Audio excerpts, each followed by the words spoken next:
ঘটনাটোৰ যিজন মূল নায়ক তেওঁ কোন হয় কোনোবা এজন সাংবাদিকৰ নাম এটা ওলাই আছে ঘূৰি আছে আপোনালোকে দেখিছে অসমত যদি অসমীয়া বিহাৰী অসমীয়া বঙালী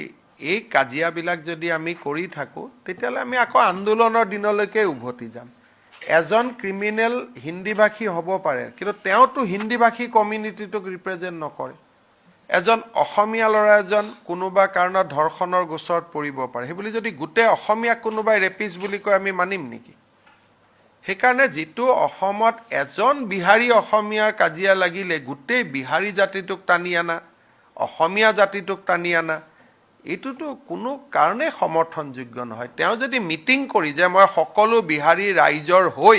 এই কাজিয়াখন কৰিছো তেতিয়া বেলেগ কথা কোনোবা এজনৰ উপাধিটো তিৱাৰী হলে তেওঁ গুটে হিন্দীভাষী মানুহৰ প্ৰতিনিধি বুলি কেনেকে গম পোৱা যায় এইবিলাক কৰিলে কি হ'ব আমাৰ আজি আপোনালোকে এটো জানি লব যে অসমত যিমান হিন্দীভাষী থাকে তাতকৈ বেছি অসমীয়া ল'ৰা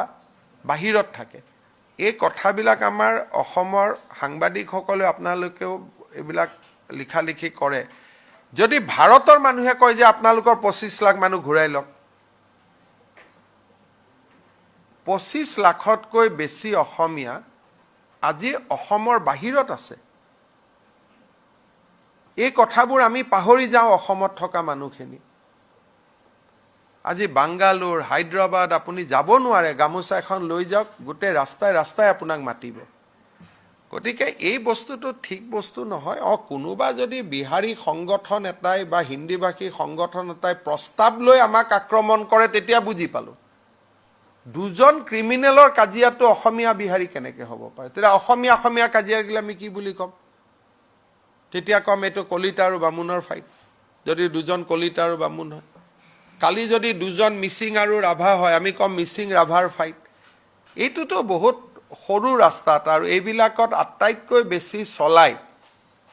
কোনে চলাই আটাইতকৈ সন্দেহযুক্ত বাংলাদেশৰ পৰা মানুহখিনি এইখিনি বেছিকৈ প্ৰচাৰ কৰা আৰম্ভ কৰে